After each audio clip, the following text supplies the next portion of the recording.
Hi everyone, exam board में आपको स्वागत है। तो दोस्तों, आज की इस वीडियो में हम लोग सीखेंगे जो सिंधु रबर सिस्टम है उसके बारे में जानेंगे कि कौन कौन सी नदियाँ हैं, उसकी ट्राइब्यूटरीज कौन कौन सी हैं और कहाँ से कहाँ तक निकलती हैं, कैसे उनका फ्लो होता है और वो कहाँ पे जाके मिलती हैं। तो लेट्स स्टार्ट नाउ। तो फ्रेंड्स, सबसे पहले हम लोग देखेंगे सिंधु नदी जो है कहाँ पे।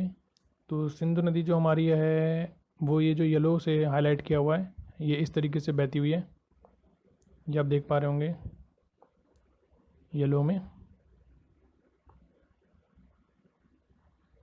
ठीक है। तो ये तिब्बत यहाँ पे पड़ता है। तिब्बत में मानसरोवर लेक पड़ती है और यहाँ के आस पास से उत्पन्न होती है। ये 2880 किलोमीटर लंबी होती है दोस्तों, ठीक है। और कराची के पास, यहाँ पे कराची पड़ता है, तो वहाँ पे अरब सागर में मिलती है, ठीक है। इसकी जो 5 सहायक नदियाँ होती हैं वो आपको पता होनी चाहिए। आई होप आपको पता होगा ना। झेलम, चिनाब, रावी, व्यास, सतलज।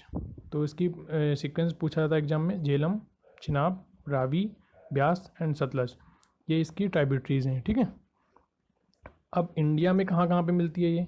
इंडिया में लद्दाख एंड जास्कर के बीच में बहती है। ये भी क्वेश्चन पूछा था एग्जाम में कि ये जो है कहाँ, कौन कौन सी जो हमारी सीरीज़ है ना, रेंजेस, उसके बीच में कौन कौन से रेंजेस के बीच में। तो फिर ये लद्दाख और जास्कर रेंजेस के बीच में बहती है, ठीक है। और गॉर्ज का निर्माण भी करती है। और इसके जो पूछा था कि इसके साइड सिटीज़ कौन कौन से हैं, तो इसकी सिटीज़ जो है गिलगिट और लेह जो है इसके किनारों पर बसे हुए हैं। इस नदी में डॉल्फिन पाई जाती है, सॉरी अंधी जो डॉल्फिन होती है ना वो इसमें पाई जाती है। तो ये कभी कभी एग्जाम में पूछा था कि अंधी डॉल्फिन जो यूपीएससी और उसमें पूछा था स्टेट पीसीएस में कि अंधी डॉल्फिन, तो उसमें हो जाएगा आपका ये सिंधु रिवर में पाई जाती है, ठीक है। आगे चलते हैं। अब इसकी ट्राइब्यूटरीज देख लेते हैं। सिंधु रिवर की ट्राइब्यूटरीज, वैसे तो बहुत सारी ट्राइब्यूटरीज हैं लेकिन वो जो हमारी 5 मेन है वो झेलम, चिनाब, रावी, व्यास, सतलज हैं, ठीक है। आगे चलते हैं दोस्तों।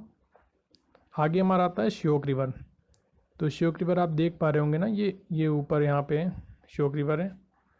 सिंधु नदी के दाएं किनारे से मिलती है, ये सहायक नदी है, ठीक है। दाएं किनारा आप देख पा रहे होंगे ना, जब ये इस साइड गिरती है ना, ये एक मिनट, हाँ ये इस साइड जा रही है ना, तो इसका जो राइट होगा वो इस साइड होगा जिधर श्योक है, ठीक है।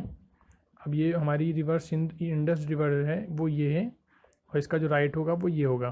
तो दाएं किनारे से मिलती है, डेपसांग के मैदान से जो है उत्पन्न होती है और काराकोरम श्रृंखला से होकर बहती है। तो श्योक रिवर कौन सी श्रृंखला से होकर बहती है? काराकोरम श्रृंखला से होकर बहती है। और सियाचिन हिमनद इसके जो है से इसमें जल प्राप्त होता है, ठीक है। जो ग्लेशियर है वो कहाँ में जो जल आता है वो सियाचिन हिमनद से आता है। ये कम्प्लीटली जम्मू कश्मीर में पाई जाती है और यहीं पे ख़त्म भी जाती है। जम्मू कश्मीर में यहाँ से ये देखिए, आप देख पा रहे होंगे ना, ऐसे ऐसे आते आते यहीं पे ख़त्म हो जाती है, ठीक है। आगे चलते हैं दोस्तों। अब आती है नुब्रा रिवर। तो नुब्रा रिवर है हमारी, ये श्योक की जो है ट्राइब्यूटरी है, ठीक है। ये देखिए, आप यहाँ पे देख पा रहे होंगे ना, नुब्रा ये मिल रही है, ये कर्सर पे देखिए आप लोग ध्यान से, ये मिल रही है श्योक में। तो ये श्योक की बहुत ही अच्छी, बहुत ही इंपॉर्टेंट ट्राइब्यूटरी है। और ये नुब्रा ग्लेशियर से होती है, ठीक है। नुब्रा ग्लेशियर से फॉर्म होती है, तो इस वजह से इसको जो है नुब्रा रिवर कहते हैं, ठीक है। नुब्रा जो ग्लेशियर है वहाँ पे सीसेर ला दर्रा के पास में है नुब्रा ग्लेशियर, वो आपको पता होना चाहिए। ठीक है, फिर आगे चल के श्योक रिवर में मिल जाती है। और लद्दाख जो है ना, लद्दाख, ये हमारा लद्दाख पड़ता है ऐसे, तो उसके जो बिल्कुल लास्ट है ना, उसके मतलब फुट पे है नुब्रा रिवर, ठीक है। और इसकी जो यहाँ पे बारिश नहीं होती है, तो इसमें यहाँ इस वजह से यहाँ पे जो है जल इसमें थोड़ा कम ही रहता है, ठीक है। अब चलते हैं शीगर रिवर पे, क्योंकि लद्दाख है यहाँ से, यहाँ पे ये है, आप देख रहे हैं नुब्रा। तो ये क्या है, इस यहाँ पे बारिश कम होती है। और यहाँ पे लद्दाख है तो वहाँ पे आप जानते हैं कि बारिश कम नहीं होती है और वहाँ पे बर्फ़ ज़्यादा रहती है, तो इस वजह से वो पानी कमी रहती है वहाँ पे, और ये मानवविहीन रहती है और जलविहीन भी रहती है। आगे चलते हैं सीगर रिवर पे, ठीक है। अब ये आ गई सीगर रिवर। तो ये भी सिंधु नदी की जो है राइट ट्राइब्यूटरी हो जाएगी। छोटी सहायक नदी है जो कि हिस्पर हिमनद से उत्पन्न होती है, हिस्पर हिमनद, ठीक है दोस्तों। ये जो है हमारा शीगर रिवर है, ये हिस्पर ग्लेशियर से उत्पन्न होती है। और स्कर्डू में, स्कई या फिर भी कहते हैं स्कर्डू में जो है, यहाँ पे जो है एक स्कर्डू जगह पड़ता है, यहाँ पे, ये यहाँ पे इस कर्ड हुई है, आप कर्सर देख पा रहे होंगे ना, तो यहाँ पे जो है सिंध नदी से मिलती है। और तीर बहुत तेज़ ढलान होता है यहाँ पे, तीव्र ढलान से मिलती है इसमें, ठीक है। इसका संपूर्ण जलग्रहण जो होता है वही ग्लेशियर से ही होता है, कि मतलब पूरा ग्लेशियर से आता है, कोई बारिश वारिश के थ्रू इसमें कोई भी जल नहीं आता। आगे चलते हैं। अब आता है गिलगिट। तो ये रही हमारी गिलगिट रिवर, ठीक है। ये आप देख लेंगे ध्यान से, आप एक बार मैप पे कर लेंगे रिवाइज, तो फिर आप भूलेंगे नहीं। और दोस्तों अगर वीडियो अच्छा लग रहा है तो लाइक कीजिए, सब्सक्राइब कीजिए और अपने दोस्तों के साथ शेयर भी कीजिए, ठीक है। गिलगिट रिवर ये दाईं ओर से मिलती है और पश्चिमोत्तर कोने से उत्पन्न होती है। आप इस चीज़ को ध्यान रखें कि मतलब ये जो जो वेस्ट का सबसे लास्ट पॉइंट होता है ना, वहाँ से उत्पन्न होती है। और बुंजी है इस नदी के, इसके जो बहुत इंपॉर्टेंट क्वेश्चन पूछा जाता है कि जो बुंजी एक बस्ती है ह्यूमन की, वो कहाँ पे है, तो वो गिलगिट नदी के किनारे पे है, ठीक है।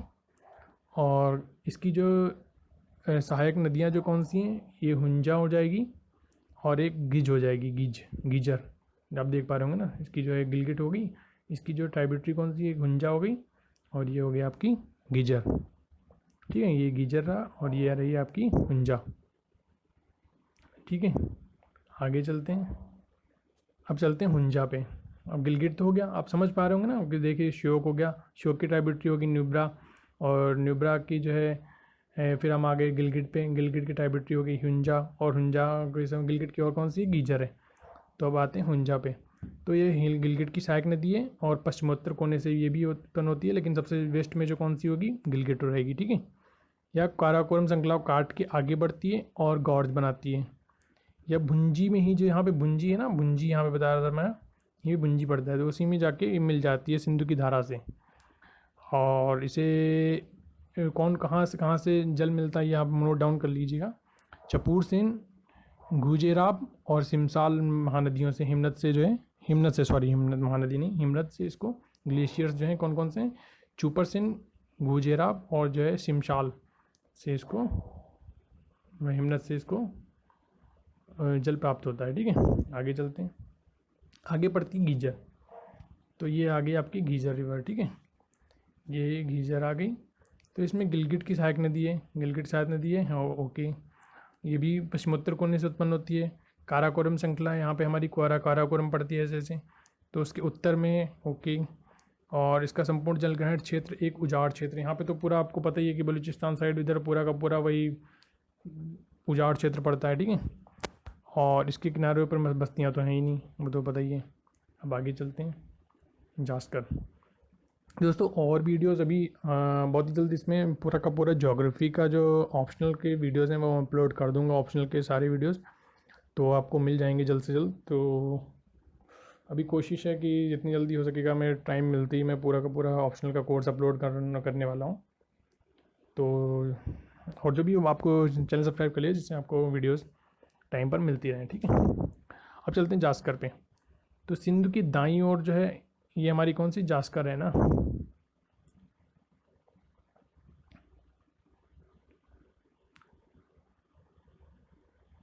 हाँ, ये रहा सिंधु, ये हमारी ये रही ना सिंधु, और ये हमारा इसके, ये रही जास्कर रिवर, ठीक है।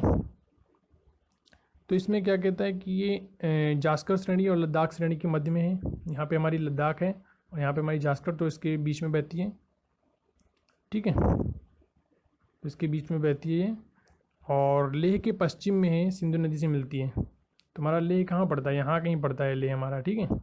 तो लेह के जो है पश्चिम है लेह, अगर यहाँ पे तो हमारे ये ईस्ट साइड मिलती है, मतलब ये लेह अगर इधर है तो यहाँ पे आके मिलती है सिंधु से, ये यहाँ पे देखिए मिल रही है, ठीक है।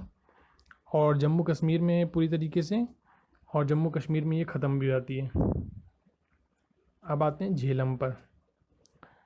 तो झेलम जो हमारी रिवर है, सॉरी, हाँ ये रही हमारी झेलम। तो ये साउदर्न ईस्ट में पड़ती है, ये रही झेलम, ठीक है। और साउदर्न ईस्ट में जो है पीर पंजाल की इसमें तलहटी में उत्पन्न होती है, किससे, वेरीनाग की झील से उत्पन्न होती है। तो आप ऐसे याद कर सकते हैं, वेरीनाग की झील और झेलम। तो वेरीनाग की झील मतलब वेरीनाग ने जो है झेला दिया, ऐसे करके याद कर सकते हैं। तो वेरीनाग की झेलम से उत्पन्न होती है। अब इसके किनारे पे कौन सा शहर है, श्रीनगर इसके किनारे पे है। ये बहुत इंपॉर्टेंट क्वेश्चन है, पूछते भी हैं, ठीक है। आगे चलते हैं। उसके बाद आता है आपका कि सहायक नदियाँ इसकी कौन कौन सी हैं। इसकी सहायक नदियाँ हैं किशन गंगा है, लिदर है, सिंध है, पोहरू है, ठीक है। और झेलम रिवर जो है ये क्या है, इंडिया और पाकिस्तान में जो है ये रही झेलम रिवर, ठीक है। इंडिया और पाकिस्तान में जो है 170 किलोमीटर की सीमा बनाती है, ठीक है। आगे चलते हैं। अब आगे किशन गंगा, ये रही आपकी किशन गंगा रिवर। ये किसकी ट्राइब्यूटरी है, ये झेलम की ट्राइब्यूटरी, जैसा कि हम लोग पहले बोल चुके हैं। और झेलम रिवर जो है मिलती कहाँ पे है, चिनाब से मिलती है झेलम रिवर। ये हमारी झेलम थी, ये थी झेलम, ये आ रही यहाँ पे। तो ये झेलम यहाँ पे मिल रही है चिनाब से मीठन कोट सिंधु में। ये यहाँ पे जो जगह का नाम है वो है मीठन कोट सिंधु, ठीक है। और सिंधु जल संधि के तहत पाकिस्तान को इसको पानी जो है उपलब्ध कराया जाता है दोस्तों, ठीक है। अब आते हैं किशन गंगा पे। तो ये रहा हमारी किशन गंगा रिवर, ये रही, और ये ट्राइब्यूटरी किसकी है, झेलम की। तो आगे चलते हैं। इसको किशन गंगा नदी को किस और नाम से जानते हैं, नीलम के नाम से, ठीक है। और झेलम की सहायक नदी है। और कहाँ से उत्पन्न होती है, यहाँ पे तुम्हारा कारगिल पड़ता है, और कारगिल में द्रास एक जगह पड़ती है, ठीक है। तो वहाँ से उत्पन्न होती है। अब किशन गंगा नदी परियोजना किस नदी पर है, किशन गंगा नदी पर है, ठीक है। बर्फीले ठंडे पानी और ट्रॉट फिश के लिए मशहूर है। यहाँ पे जो फ़िश जो पाई जाती है वो कौन सी फ़िश पाई जाती है, ट्रॉट फिश, ठीक है। ये आपको बहुत अच्छे से ध्यान रखना है। अब चलते हैं हम लोग आगे चेनाब रिवर पे। ये आ गया हमारा चेनाब रिवर, यहाँ पे ये रही चेनाब रिवर, ये नीचे से ऊपर ये जा रही है ना, चेनाब रिवर हो गई, ठीक है। ये कहाँ से निकलती है, ये बाड़ा लाचा दर्रा के पास के दो धाराओं में निकलती है, चंद्र और भागा। तो चंद्र और भागा रिवर जो है मिल जाती हैं आपस में, और चंद्रभागा के रूप में भी कहा जाता है इसको, और इसको चिनाब आगे चल के चिनाब रिवर का फॉर्म करती हैं, ठीक है। तो पीर पंजाल के समांतर जो है, पीर पंजाल यहाँ पे श्रेणी हमारी जो पड़ती है, पीर पंजाल यहाँ पे पड़ता है, ठीक है। तो धौला के ऊपर, ठीक है। तो इसके उसकी उसी के पैरेलल में चलती है, देखिए ये है ना, ये ठीक है। और पाकिस्तान में जो है ये यहाँ पे मिल रही है, ये रही झेलम, और फिर ये यहाँ पे जो मीठन कोट जो झेलम मिल रही थी, ये मीठन कोट पे, और यहाँ पे मिल रही है सिंधु से मिल रही है ये आगे चल के पंचनद, मीठन कोट में सिंधु से मिलती है, ठीक है, मीठन कोट में ही। अब इसके सारे किनारे शहर कौन कौन से हैं, तो डोडा पड़ता है यहाँ पे, आप जानते होंगे जम्मू कश्मीर डोडा पड़ता है। अब परियोजनाएँ इसमें कौन कौन सी हैं, सलाल परियोजना है, बगलियार है, दुलहस्ती परियोजना है, झेलम के किनारे, ठीक है, नहीं सॉरी चिनाब के किनारे, सलाल, बगलियार, दुलहस्ती। और सिंधु जल संधि के तहत जो है पाकिस्तान को इसका पानी उपलब्ध कराया जाता है, ठीक है। आगे चलते हैं। आगे रावी पे, ठीक है। तो ये रही हमारी रावी, ठीक है। हिमाचल प्रदेश में जो है रोहतांग के पास से निकलती है, कुल्लू घाटी से उदित होती है, ठीक है। और पीर पंजाल और धौलाधर श्रेणियों के बीच में रहती है, यहाँ पे पीर पंजाल पड़ता है, और सबसे लास्ट में हमारी पड़ती है धौलाधर। तो ये आपको बिल्कुल अच्छे से ध्यान रखना है। इसके शहर कौन कौन से पड़ते हैं, रावी के किनारे शहर पड़ते हैं, चंबा पड़ता है, कठुआ पड़ता है, ठीक है। और परियोजनाएं कौन सी हैं रावी पे, उस पर परियोजनाएं रणजीत सागर बांध है, और या फिर उसको कौन सा बांध कहते हैं, थीन बांध भी कहते हैं, ठीक है। पहले ये पंजाब और जम्मू कश्मीर में जाती है, फिर पंजाब में, और फिर पाकिस्तान के बीच में सीमा बनाती है, ठीक है। पंजाब, जम्मू कश्मीर और पाकिस्तान ये इधर पड़ता है, तो उसकी सीमा बनाती है, ठीक है। आगे चलते हैं सतलज पे। तो ये हमारी होगी सतलज लास्ट में, ठीक है। तो सतलज सिंध की जो है दक्षिणी सहायक नदी है, तो हमारी दक्षिण में तो है ही, तो पता ही है हमें सबसे लास्ट में कौन सी सतलज पड़ रही है, ठीक है। तिब्बत में निकलती है, ये आप देख पा रहे होंगे ना, ये तिब्बत से निकलती है, कहाँ से, राकसताल से, ठीक है। और शिपकीला दर्रा से होकर यहाँ पे आपका शिपकीला पड़ता है। शिपकीला दर्रा कहाँ पड़ता है, हिमाचल में। हिमाचल में और कौन कौन से दर्रे हैं, रोहतांग है, शिपकीला है, बड़लाचा है, और ठीक है ये दर्रे हैं, ठीक है। तो वहाँ से हमारा होके निकलती है, शिपकीला दर्रा से होते हुए आती है, और फिर ये यहाँ पे मिल जाती है, ठीक है। परियोजनाएं इस पे कौन कौन सी सतलज पे, ये आपको पता होना चाहिए। नाथपा जाकरी है, भाखड़ा नांगल है, ठीक है, ये तो बहुत इंपॉर्टेंट है। बसपा जल विद्युत परियोजना भी वो सतलज पर ही है। और सहायक नदियाँ कौन कौन सी हैं इसकी, सहायक नदियाँ एक ये देखिए, ब्यास आ रही है ना, ब्यास मिल रही है इस पर, ब्यास हो जाएगा, स्पीति हो जाएगा ना, और परेचू हो जाएगा, ठीक है। आगे चलते हैं। आगे हो जाएगा हमारा ब्यास, ठीक है। तो ब्यास जो रिवर है ये रही ना, ब्यास रिवर, ये रही ब्यास रिवर, और ये हमारी नीचे तो थी इसके सतलज थी, ये हमारी ब्यास रिवर हो गई, ठीक है। तो ब्यास तो एक जगह भी है पंजाब में, आपको पता होना चाहिए, ब्यास नदी के किनारे पे। तो वहाँ पे आश्रम है बाबा जी का, ये आप जानते होंगे, काफ़ी लोग जाते भी हैं वहाँ पे।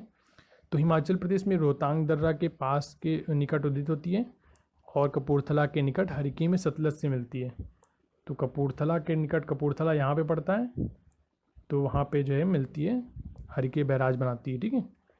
और भारत में पूरी तरीके से, क्योंकि भारत में ही ये है, और फिर भारत में ही मिल जाती है, इसमें सतलज से मिल जाती है, ठीक है। तो आगे चलते हैं दोस्तों, अब हम चलते हैं स्पीति रिवर पे, ठीक है। अब ये हमारी आ गई स्पीति रिवर। तो अभी मैंने क्या बताया था कि अभी सतलज की ट्राइब्यूटरी कौन सी है, स्पीति है ना। तो फिर स्पीति है, तो फिर सतलज की दाईं ओर से मिलती है ये। अब सतलज ऐसे जा रही है, तो इसका मुख इधर की ओर होगा, तो इसका जो है सारी राइट होगा, इस साइड होगा ना। तो स्पीति इसमें मिल रही है। तो रोहतांग दर्रा के निकट से उदित होती है, क्योंकि रोहतांग दर्रा कहाँ पड़ता है, हिमाचल प्रदेश के पास पड़ता है। तो उत्तर पूर्वी हिस्से में पाई जाती है, तो ये आपका उत्तर हो जाएगा, और ये आपका ईस्ट हो जाएगा, तो उत्तर पूर्वी दर्रे में पाई जाती है, ठीक है। और इसकी सहायक नदियाँ कौन कौन सी हैं, पारेचू हो जाएगी, ठीक है, रोहतांग हो जाएगी, रोहतांग, और सुराही और हांज भी है, वो बहुत छोटी छोटी नदियाँ हैं। तो इसकी जो मेन सहायक नदी कौन सी है, पारेचू हो जाएगी, ठीक है। और गर्मियों में जो इसकी जो वहाँ पे ग्लेशियर हिमनद पिघलता है, तो इसकी बहुत ही ज़्यादा खतरनाक धाराएँ हो जाती है, ठीक है। तो आगे चलते हैं, पारेचू के बारे में पढ़ते हैं, ठीक है। पारेचू आ गई, तो अब आ गए पारेचू पे।